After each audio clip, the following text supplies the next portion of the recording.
नमस्कार साथियों, मैं योगेश गुप्ता एक बार फिर से स्वागत करता हूं। आप सबको पता है कि हमारे एग्जाम का 45 दिन है और मैंने आपको बोला है कि 45 दिन दो, सिलेक्शन लो। आपको पता है कि ये वाली जो सीरीज है 45 दिन साइंस थ्योरी वाली, उसमें मैं एक एक करके छोटे छोटे कॉन्सेप्ट में आपको टुकड़ों में जो कठिन टॉपिक है उनकी पूरी थ्योरी दे रहा हूं। लेकिन अगर आपको पूरा डिटेल सोल्यूशन चाहिए उसके लिए मैंने एक प्लेलिस्ट बना रखी है।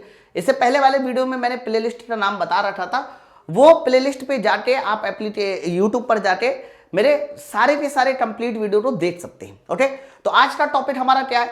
आज का जो हमारा टॉपिक होगा वो स्नेल का नियम होगा। स्नेल के नियम को हमें समझना है कि स्नेल का नियम कैसे होता है, कैसे हम लोग स्नेल के नियम को अप्लाई करते हैं। और आपको ये बात पता होना चाहिए कि स्नेल का नियम बहुत ज्यादा इंपॉर्टेंट है। स्नेल के नियम से हमेशा सवाल पूछा जाता है। लेकिन स्नेल के नियम को समझने के लिए सबसे पहले आपको अपवर्तन समझना पड़ेगा। बच्चों, अपवर्तन क्या होता है? तो कहना अपवर्तन प्रकाश की वह घटना होती है जिसमें प्रकाश अपना माध्यम चेंज करता है। क्या माध्यम चेंज करता है? अब कैसे माध्यम चेंज करता है उस बात को समझो। जैसे कि मान लीजिए मैंने आपको यहां पर एक लाइट दिखाई गई है, ये आने वाली आपतित किरण है। मैं सब मान लेता हूं कि यहां पर दो माध्यम है। नीचे मैंने मान लेते हैं कि नीचे हमारा विरल माध्यम है। बच्चों, विरल माध्यम को याद करो, हम लोग इंग्लिश में क्या नाम से जानते हैं? रेयर मीडियम के नाम से जानते हैं। ऊपर मान लेते हैं कि हमारा कौन सा माध्यम है? सघन माध्यम है। और याद करो, सघन माध्यम को हम लोग क्या बोलते हैं? डेंस मीडियम के नाम से जानते हैं। तो बच्चों, नीचे हमारा विरल है, ऊपर सघन है। ये कोई लाइट आ रही है, आने वाली लाइट को हम लोग आपतित किरण कहते हैं। कौन सी किरण बोलते हैं? आपतित किरण। इस तरह से लाइट आ रही है। बच्चों, लाइट जाना तो एकदम सीधे चाहिए, लाइट जाना तो एकदम सीधे चाहिए, इस तरह से सीधे चाहिए। लेकिन लाइट जाती सीधे नहीं है। जब प्रकाश विरल माध्यम से सघन माध्यम जाता है ना, विरल सघन, तो लाइट जो है ना वो अवलंब की ओर मुड़ जाती है। तो ये जो लाइन है ना, ये लाइन बताइए हमारी कौन सी लाइन है? सर, ये लाइन हमारी अवलंब है। तो लाइट कहां की ओर मुड़ जाएगी? सर, लाइट हमारी अवलंब की ओर मुड़ जाएगी। तो जानी चाहिए थी एकदम सीधे, लेकिन सीधे नहीं जाती है। लाइट इस तरीके से अवलंब की ओर मुड़ जाती है। तो यहां पर मैंने अवलंब की ओर मुड़ दिया इसको। अब यहां पर दो तीन एंगल है जो आपको डिफाइन करने पड़ेंगे। सबसे पहला जो एंगल होता है वो नॉर्मल के साथ बनाया गया ये कोण होता है जिसको बोलते हैं आपतन कोण। ये हमारा आई कहलाता है, आपतन कोण।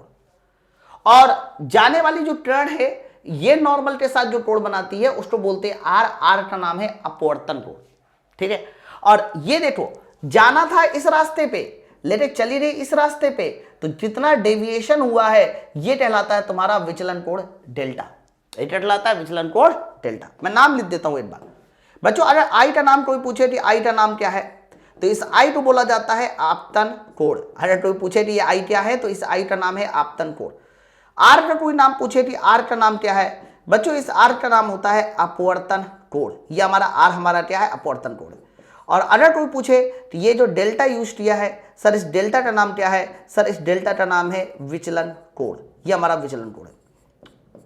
ओके, तो जब प्रकाश विरल से सघन जाता है तो अवलंब की ओर मुड़ जाता है और यही घटना हमारी अपवर्तन कहलाती है। बच्चों, अपवर्तन में क्या क्या बदलता है, क्या नहीं बदलता है, इस पे हमेशा क्वेश्चन आता है। याद रखना, जब अपवर्तन होता है ना तो क्या क्या बदलता है, तो कह देना अपवर्तन में मेरे दोस्त माध्यम यानी मीडियम वो बदल जाता है। मीडियम बदल जाने से प्रकाश का वेग बदल जाता है। मीडियम बदल जाने से प्रकाश की जो तरंगदैर्घ्य है, वेवलेंथ है मेरे भाई, उस वेवलेंथ भी बदल जाती है। भाई माध्यम बदल दिया, वेग बदल दिया, तरंगदैर्घ्य बदल दिया। लेकिन ध्यान रखना, माध्यम बदलने से एक चीज नहीं बदलती, और वो चीज बताइए क्या होती है? आवृत्ति। आवृत्ति कभी भी अपवर्तन में नहीं बदलती, यानी आवृत्ति हमारी कांस्टेंट रहती है। मैं फिर से रिपीट करता हूं, अपवर्तन में माध्यम बदल जाता है, वेलोसिटी बदल जाती है ना, तरंगदैर्घ्य बदल जाती है, लेकिन क्या नहीं बदलता? तो क्या देना? आवृत्ति नहीं बदलती। अपवर्तन में ध्यान रखना, एक ऐसा टर्म जो हमेशा कांस्टेंट रहता है वो टर्म होता है हमारा आवृत्ति। ओके बच्चों, आपको मैं बता दूं, यहां पर अगर आप विचलन कोण देखें कि विचलन कोण बना कितना, तो ये एंगल आई है, तो ये पूरा एंगल भी आई होगा। तो अगर मैं पूछूं कि विचलन कोण डेल्टा कितना बनेगा, तो यहां पर विचलन कोण आई माइनस आर होगा। कितना होगा? आई माइनस आर होगा। ये देखिए, सेम तरीके से, बिल्कुल सेम इसी तरीके से हम लोग यहां उल्टा कर सकते हैं। मान लीजिए प्रकाश विरल से सघन नहीं, सघन से विरल जा रहा है। इस बार हमने नीचे कौन सा माध्यम मान लिया? सर नीचे हमने सघन माध्यम मान लिया, और ऊपर कौन सा माध्यम मान लिया? ऊपर विरल मान लिया। ऐसे कर लिया, नीचे सघन बोल दिया, और बताइए ऊपर कौन सा मीडियम कर दिया? ऊपर विरल कर दिया। अब आप ये बताओ जरा, जैसे लाइट इस तरह से एंट्री करती है ना, तो लाइट इस तरह से एंट्री करती है, तो जाना तो S2 चाहिए था एकदम सीधे, जाना कहां चाहिए था सर, जाना S2 एकदम चाहिए था सीधे, तो लाइट जानी तो चाहिए थी एकदम इस तरह से सीधे ऐसे, लेकिन सीधे नहीं जाएगी।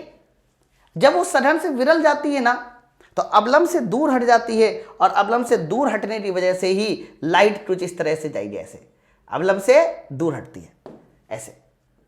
बच्चों अब यहां पर फिर से सारे एंगल डिफाइन कर देता हूं। तो सधन से विरल जाएगा तो अवलंब से दूर हटेगा। याद करो नॉर्मल के साथ जो बनाया गया कोण होता है हमेशा वही आई होता है। आई कौन सा एंगल होता है, आपतन कोण, लेकिन आपतन कोण किसके साथ, नॉर्मल के साथ। अब ये जो हमारा अपवर्तन कोण है वो नॉर्मल के साथ बनाया गया कोण, ये पूरा आर होगा, ये पूरा आर। लेकिन अगर विचलन कोण पूछे तो कह देना पहले वाला रास्ता ये था लेकिन बाद वाला रास्ता ये है, तो ये जो एंगल बनेगा इसी को हम लोग विचलन कोण डेल्टा कहेंगे। और याद करिए ये जो विचलन कोण इस वाले डायग्राम में आपको दिखाई दे रहा है वो कितना होगा, तो कहना ये पूरा एंगल आई है सर, तो ये एंगल आई हो जाएगा, है ना। तो विचलन कोण हो जाएगा इस बार R minus I, R minus I.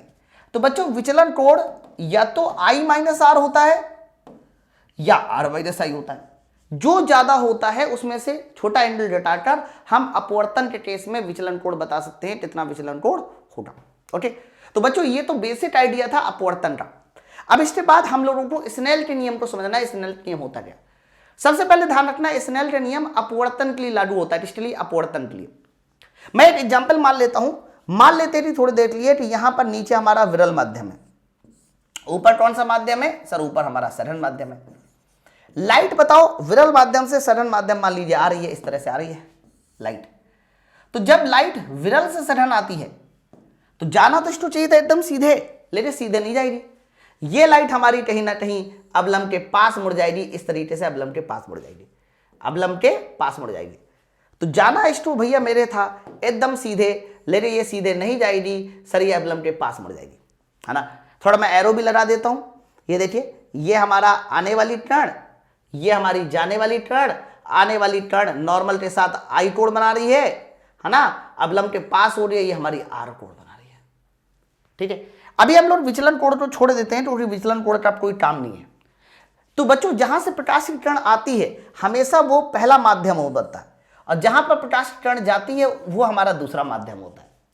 तो जिस माध्यम से प्रकाश की किरण आ रही है उसका अपवर्तनांक हमने μ1 बोल दिया, और जहां पर प्रकाश की किरण जा रही है उसका अपवर्तनांक हमने μ2 बोल दिया, है ना। तो प्रकाश की किरण कहां से कहां जा रही है, 1 से 2 जा रही है, 1 से 2 जा रही है, इसलिए एक का अपवर्तनांक हमने μ1 बोला और दूसरे का अपवर्तनांक हमने μ2 बोला। अब स्नेल का नियम कहता क्या बच्चों, स्नेल का नियम सिर्फ इतना बोलता है अप्लाई कैसे करना है फॉर्मूला। आप लोग क्या करते हैं ना कि स्नेल का नियम तो रटते हैं म्यू बराबर साइन आई बटे साइन आर, लेकिन उससे कभी भी आपका न्यूमेरिकल सॉल्व नहीं होगा जैसा रेलवे पूछ रहा है। तो कैसे न्यूमेरिकल सॉल्व होगा, न्यूमेरिकल को सॉल्व करने के लिए आपको स्नेल के नियम को समझना पड़ेगा, स्नेल्स लॉ को कैसे अप्लाई करना है। बच्चों स्नेल्स लॉ को अप्लाई करने के लिए आपको बस इतना ध्यान रखना है कि जहां से लाइट आ रही है, जहां से लाइट आ रही है वहां के लिए μ1 और वहां के लिए एंगल साइन आई, और जहां पर लाइट गई है वहां के लिए μ2 और वहां के लिए बताइए आगे क्या लगा देंगे साइन आर। बस ये वाला कॉन्सेप्ट याद करना है और इसी वाले फॉर्मूले से ही हम स्नेल के नियम के सारे न्यूमेरिकल बना देंगे। ओके, फिर से बता रहा हूं μ1 साइन आई बराबर μ2 साइन आर, μ1 साइन आई बराबर μ2 साइन आर।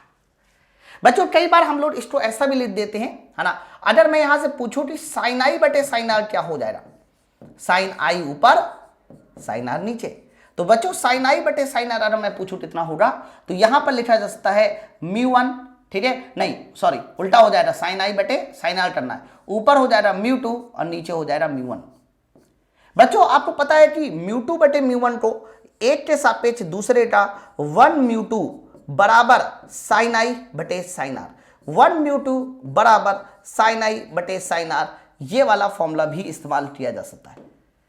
बट अगर मैं आपसे पूछूं कि दोनों में से कौन सा फॉर्मूला ज्यादा आसान है यूज करने के लिए, नीचे वाला ज्यादा आसान है कि ऊपर वाला ज्यादा आसान है, तो मैं आपको बता दूं 99% बच्चे कहेंगे कि सर ऊपर वाला ज्यादा आसान है, इसलिए हम लोग ये वाले फॉर्मूले को ही इस्तेमाल करके सवाल को सॉल्व करेंगे हमेशा। क्या फॉर्मूला है, μ1 साइन आई बराबर μ2 साइन आर। इस पर एक दो एग्जाम्पल भी मैंने लिए हैं ताकि आपको समझ में आए, जैसे कि ये वाला एग्जाम्पल देखिए। इस एग्जाम्पल में बच्चों ये वाला एग्जाम्पल मान लेते हैं कि ये मीडियम 1 है नीचे वाला, और लाइट हमारी मीडियम 1 से कहां की ओर जा रही है, मीडियम 2 की ओर जा रही है। ऐसे मीडियम 1 से मीडियम 2, मीडियम 1 का अपवर्तनांक मैंने μ1 बराबर बोल दिया √3 है, और यहां पर तुमसे बोला जा रहा है कि दूसरे मीडियम का अपवर्तनांक μ2 बताइए क्या है। सारे एंगल दिए रहे, ऐसे सवाल बनेगा। तो कैसे लगेगा यार सवाल, लग जाएगा नहीं लगेगा? हाँ सर, क्यों नहीं लगेगा। सबसे पहले तो आप लोगों को ये देखना है कि जो आपके सामने एंगल दिखाए गए हैं क्या वो एंगल आई और आर हैं या नहीं। बच्चों ये वाला एंगल तो आई है 60, लेकिन ये वाला एंगल बनाना पड़ेगा, क्योंकि जो एंगल होता है वो नॉर्मल के साथ होता है। यहां पर इन्होंने विचलन कोण 15 डिग्री दिया है, देख लो। तो बच्चों 15 डिग्री अगर विचलन कोण है और ये 60 है, तो अरे ये 60 है तो ये पूरा 60 हो रहा, एकांतर कोण। तो 60 में से 15 घटा दोगे तो ये वाला कोण बताइए कितना बचेगा। सर 60 में से 15 घटा देने पर ये वाला कोण 45। तो बहुत सारे लोग अगर ये सोच रहे हैं कि जो एंगल आपको दिए जाएंगे वो डायरेक्ट हमेशा आई और आर दे दिए जाएंगे, तो आप गलत सोच रहे हैं। कई बार आई और आर को छुपा लिया जाएगा। अब लगा दीजिए स्नेल का नियम, लगाइए। तो μ1 की वैल्यू √3 है ना, साइन आई मतलब साइन 60 का मान कितना होता है, √3/2। अगर आपको नहीं समझ में आता तो मैं एक काम करता हूं, जल्दी से एक बार फॉर्मूला लिख देता हूं। μ1 साइन आई बराबर μ2 साइन आर, ये वाला फॉर्मूला एक बार मैंने लिख दिया। μ1 कितना है सर, μ1 तुम्हारा √3 है, और साइन आई सर साइन आई साइन 60 है, साइन 60 है √3/2। बच्चों μ2 मुझे निकालना है, और साइन आर जब निकालोगे तो साइन आर हमारा 45 डिग्री वाला लिया जाएगा 1/√2। देख लो, बस पूरी कैलकुलेशन खत्म, कुछ नहीं करना। अब आपको सॉल्व कर दीजिए, आपको पता है कि √2 से 2 हमारा √2 बार कैंसिल हो जाएगा। बच्चों यहां से अगर μ2 पूछा जाए कितना हो जाएगा, तो μ2 तुम्हारा हो जाएगा, अब ध्यान दीजिए, √3 × 3/√2, ये हमारा कहीं ना कहीं μ2 का मान आ गया। देख लो, ये हमारा किसका मान आ रहा है, μ2 का मान आ रहा है। समझ आ रहा है कैसे लगा? ओके, तो किस तरह से हमने इसको अप्रोच किया है ये बात आपको पता होना चाहिए। बट अगर इसी तरह का एक सवाल ये है, मान लेते हैं कि फिर से मैंने कह दिया कि ये जो मीडियम 1 है इसका अपवर्तनांक इस बार मैंने फिर से √3 कह दिया, और ये जो मीडियम 2 है इसका अपवर्तनांक तुमसे पूछ रहा है कि बताइए इसका अपवर्तनांक क्या है। अब यहां पर जो एंगल दिखाए गए हैं, देखना है कि आपको वो एंगल आपके काम के हैं या नहीं। अब आप बताओ, ये वाला एंगल 60 है, मतलब ये वाला एंगल की जरूरत होती है ना आपतन कोण, तो वो 60 है तो ये 30 डिग्री हो जाएगा, है ना। अब आप सोचिए, अगर ये तुम्हारा पूरा 60 है तो ये पूरा 60 है तो ये पूरा 60 हो रहा, ये पूरा 60 हो रहा। अगर ये पूरा, या यूं कहिए कि ये 30 है तो ये 30 हो रहा। अब ऐसे समझो, अगर ये 30 है तो ये कितना हो जाएगा, 30। बच्चों ये केवल 30 है ना, जबकि जाने वाली प्रकाश की टर्न तो ये है ना, ये आई ऐसे और गई ऐसे ऐसे। तो बच्चों यहां पर जो आर माना जाएगा वो 30 और 15 दोनों को मिला के माना जाएगा, यानी आर किसको माना जाएगा, 45 डिग्री। समझ पा रहे हैं ना भाई, आई और आर आपको नॉर्मल के साथ लेने। तो चलो भाई स्नेल का नियम लगा देते हैं। तो μ1 √3 साइन आई की जगह साइन 30 1/2, और μ2 मुझे निकालना है, और आगे साइन आर 8/√2, साइन 45 1/√2 होता है। तो बच्चों अगर यहां से μ2 देखा जाए तो कितना हो जाएगा, तो μ2 की कैलकुलेशन √3 ऊपर हो जाएगा और नीचे भी √2 आ जाएगा। यही हमारा कहीं ना कहीं μ2 का मान है। तो मेरे दोस्त, मैं बस आपको यह समझाना चाह रहा हूं कि स्नेल के नियम को केवल रटिए नहीं, समझिए कि स्नेल का नियम कैसे अप्लाई होता है। अब मैंने इस पर कुछ सवाल भी लिए हैं, कुछ एग्जाम्पल भी लिए हैं जो आपके कहीं ना कहीं एग्जामों में पूछे गए क्वेश्चन है। जैसे कि पहला क्वेश्चन, ये एकदम आसान है, मतलब इसमें कुछ था ही नहीं। तो बच्चों ये वाला सवाल में सिर्फ फॉर्मूला पूछ रहा है कि बताइए कौन सा फॉर्मूला है ना। बस इन्होंने μ1 μ2 को n1 n2 बोल दिया, तो n1 sign I n2 sign are. कई बार आर एंगल को हम लोग ट्रांसमिट एंगल भी कहते हैं, ट्रांसमिट एंगल की वजह से टी लिया जाता है, ठीक है। और तो उत्तर हो ही नहीं सकता। नेक्स्ट बच्चों अगला, बच्चों बोला है जब माध्यम 1 और 2 के अपवर्तनांक दिए, 1 और 2 के अपवर्तनांक दिए, फिर आगे लिखा है आपतित कोण की ज्या और अपवर्तित कोण की ज्या के अनुपात बताइए। लग जाएगा? हाँ लग जाएगा। बच्चों याद करो, मैंने आपको बताया था कि μ1 साइन आई बराबर बताइए क्या होता है, μ2 साइन आर। लेकिन एक बार देख तो लीजिए कि इन्होंने पूछा क्या है। ये हमारा आरआरसी ग्रुप डी में पूछा गया सवाल है। आपतित कोण की ज्या, आपतित मतलब साइन आई, तो साइन आई आपको ऊपर रखना है, आपतित कोण की ज्या, और परावर्तित कोण की ज्या यानी साइन आर हमें नीचे रखना है। साइन आई बटे साइन आर, तो साइन आई बटे साइन आर हमारा कहीं ना कहीं म्यू2 बटे म्यू1 होगा। म्यू2 बटे म्यू1, म्यू2 कितना है 1.66 है, और नीचे म्यू1 कितना है 2.33 है। ये देखिए जल्दी से बताओ इसका सोल्यूशन कितना आएगा। बच्चों ऊपर छोटी वैल्यू है, नीचे बड़ी वैल्यू है, ऊपर छोटी है नीचे बड़ी है, तो आंसर 8 से कम आएगा, और 8 से कम का उत्तर सिर्फ और सिर्फ हमारा ऑप्शन नंबर ए। 8 से कम का उत्तर हमारा क्या है, ऑप्शन नंबर सिर्फ और सिर्फ ए है। देख लीजिए नेक्स्ट अगला, ये लीजिए अगला। बच्चों अगला एग्जाम्पल है माध्यम 1 के अपूर्णांक और माध्यम 2 के अपूर्णांक से अनुपात बताइए। ठीक है सर, आपतित कोण और अपवर्तित कोण दे रखा, फिर से वहीं पर आपको यही वाला फॉर्मूला इस्तेमाल कर दीजिए, म्यू1 साइन आई बराबर म्यू2 साइन आर। ये वाला जैसे आप फॉर्मूला इस्तेमाल करेंगे पूरा सवाल सॉल्व हो जाएगा। देख लो चल, माध्यम 1 के अपूर्णांक और माध्यम 2 के अपूर्णांक का अनुपात बताना है, यानी आप लोगों को जो बताना है इस बार वो म्यू1 डिवाइड बाई म्यू2 बताना है। तो ऊपर बताइए क्या हो जाएगा, साइन आर हो जाएगा ऊपर और साइन आई तुम्हारा नीचे, है ना। मतलब ये सब कंफ्यूजन में सवाल रहता है हमेशा। तो बच्चों आपतित कोण 30 है और परावर्तित या अपवर्तित यह हमारा 45 है। आपतित कोण 30 है तो नीचे तुम्हारा साइन 30 होगा, और ऊपर बताइए क्या हो जाएगा, ऊपर तुम्हारा साइन 45। जरा रेशियो लेके देखते हैं, रेशियो कितना आएगा। बच्चों साइन 45 होता है 1/√2, 1/√2, और जबकि अगर मैं बात करता हूं कि यहां पर साइन 45 कितना हो जाएगा, तो सर साइन 45 हो जाए, साइन 30 हो जाएगा 1/2। लेकिन ये जो आंसर आ रहा है ये कितना आ रहा है, तो ये आंसर आ जाएगा 2, ऊपर जाएगा √2 नीचे, तो √2 आ रहा है। कितना आ रहा है, √2। अब देखो आंसर हमारा √2 आया। अब मुझे आंसर लगाना है कि आंसर क्या सही होना चाहिए।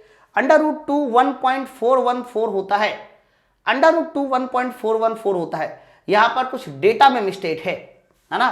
अगर मैं यहां पर साइन 45 की जगह साइन 60 मान लेता, साइन 60 √3/2 होता, √3/2 होता तो √3 आता।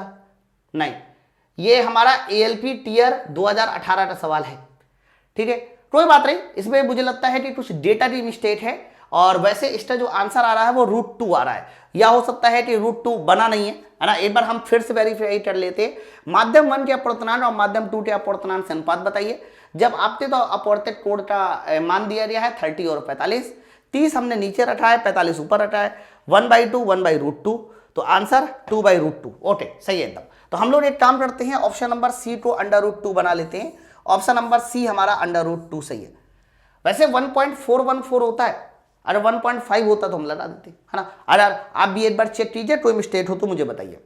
ये लीजिए, ये वाला सवाल ग्रुप डी परीक्षा में पूछा गया, काफी फेमस है, बहुत सारी जगह पे आपने जरूर देखा होगा। ये वाले सवाल में देखो क्या है सर, ये वाले सवाल में सारे एंगल दे दिए ताकि कंफ्यूजन क्रिएट हो। ए से बी की ओर जा रहा है और माध्यम ए के सापेक्ष माध्यम बी का अपूर्णांक पूछ रहा है। ए के सापेक्ष बी का, माध्यम ए के सापेक्ष माध्यम बी का अपूर्णांक पूछ रहा है, यानी ए तुम्हारा नीचे होना चाहिए, बी तुम्हारा ऊपर, ये पूछ रहा है। लग जाएगा, हाँ सर ऑब्वियस सी बात, लग जाएगा। ए से बी की ओर जा रहा है ना, तो ए से बी जा रहा है तो म्यू ए, और यहां पर बताइए एंगल जो होगा वो नॉर्मल के साथ एंगल होगा, ये वाला angle sine 60, mu A sign 60 बराबर बताइए क्या हो जाएगा। बच्चों यहां पहुंचा बी में तो वहां पर 45 ही बनेगा, तो म्यू बी साइन 45। बस अब जल्दी से आप डेटा को सॉल्व करके मुझे बताइए इसका आंसर क्या है। सवाल में पूछा जा रहा था ए के सापेक्ष बी, यानी ए नीचे बी ऊपर। तो बच्चों अगर मैं यहां पर वैल्यू भी खोल दूं, साइन 60 का मान कितना होता है, √3/2 होता है, म्यू भी उसी तरह से, और साइन 45 का मान कितना होता है, 1/√2 होता है, 1/√2। बच्चों अगर आप गौर से देखिए तो यहां पर √2 हमारा कहीं ना कहीं हमारा 2 से कैंसिल हो जाएगा, यहां √2 आ जाएगा। लेकिन सवाल में म्यू बी बटे म्यू ए पूछ रहा है, तो मेरे दोस्त अगर मैं यहां से mu B divide by mu A पूछूं कितना होगा, तो आप चेक कर सकते हैं, √3 ऊपर आएगा, √2 नीचे आएगा, √3 ऊपर आएगा, √2 नीचे आएगा। ऑप्शन नंबर हमारा ए वाला आंसर एकदम सही है। बस उन्होंने रूट लिख दिया, उससे कोई मतलब नहीं, समझे ना। तो ये स्नेल के नियम की खूबी है कि आपको तरीके पता होना चाहिए कि स्नेल के नियम लगाना कैसे, है ना। तो बच्चों कैसा लगा आज का वीडियो मुझे जरूर कमेंट करके सारे के सारे बच्चे बताना। बाकी मैं आप लोगों को बता दूं, जितने भी बच्चे नए हैं आप समझ लीजिए कि अभी दशहरा का ऑफर स्टार्ट हो चुका है, जिसमें हमारे सारे के सारे बैचेस के दाम कम हो रहे हैं। जैसे कि सबसे जो ज्यादा बच्चों के डिमांड वाला बैच होता है वो ALP का बैच होता है। ALP का CBT 1 प्लस CBT 2। आप कहोगे कि ALP का एग्जाम तो नजदीक है, आप क्यों ALP? अरे CBT 2, ट्रेड, बेसिक साइंस, इन सब का दाम घटा के 499 कर दिया। टेक्नीशियन ग्रेड 3, टेक्नीशियन ग्रेड 1 और मेरे स्पेशल साइंस स्पेशल बैच का दाम वो भी घटा के 399 कर दिया गया है। तो आप इस नंबर पे फोन करके अपने अपने बैचेस को ज्वाइन कर सकते हैं। देखो मैं एक छोटी सी बात कहूंगा, बैच का दाम देख रहा हूँ, साइंस का कितना है? सिर्फ 399। मैं आपको वादा करता हूं कि ये वाले बैच से पढ़ने के बाद बाकी बचे 45 दिनों में ना आपका जो साइंस की एक्यूरेसी है, साइंस की इफिशिएंसी है, वो जस्ट डबल हो जाएगी, जस्ट डबल हो जाएगी। आप YouTube पे खोजते रहोगे कि ये वीडियो कहाँ है, ये वीडियो कहाँ है, ये कॉन्सेप्ट कहाँ है, वो सारी कॉन्सेप्ट की जगह एक ही है। इसीलिए हम लोगों ने ये ऑफर दिया है ताकि सारे के सारे बच्चे जो है ना इस बैच को ज्वाइन करके सारे बच्चे एक साथ बराबर तैयारी पर आ जाए। इस बैच को ज्वाइन करने के लिए आपको माई पाठशाला एप्लीकेशन को डाउनलोड करना होगा। माई पाठशाला एप्लीकेशन को डाउनलोड कर लीजिए, अपने बैचेस ज्वाइन कर लीजिए। अगर किसी तरह की कोई दिक्कत है तो आप इस नंबर पर फोन भी कर सकते हैं। लेकिन आपको डिस्काउंट पाने के लिए छोटा सा कूपन कोड YOGI10 ये लगाना होगा। सिर्फ ALP छोड़िए, इसके बाद टेक्नीशियन एग्जाम है, JEE एग्जाम है, बहुत सारे एग्जाम है, दोबारा से फिर से ALP है। तो इस सारे के सारे बैचेस के लिए आप एक बार जनरल साइंस पढ़ लीजिए, दोबारा अभी कभी आपको जनरल साइंस पढ़ने की जरूरत नहीं पड़ेगी। एक बार इसका दाम वैसे 599 है, लेकिन ये फ्लैट डिस्काउंट आपको दिया जा रहा है डायरेक्ट, है ना। तो कैसा लगा स्नेल नियम का कॉन्सेप्ट नीचे मुझे सारे बच्चे कमेंट सेक्शन में जरूर बताएं, ताकि मैं ज्यादा से ज्यादा और अच्छे अच्छे वीडियो कमेंट बनाता रहूं।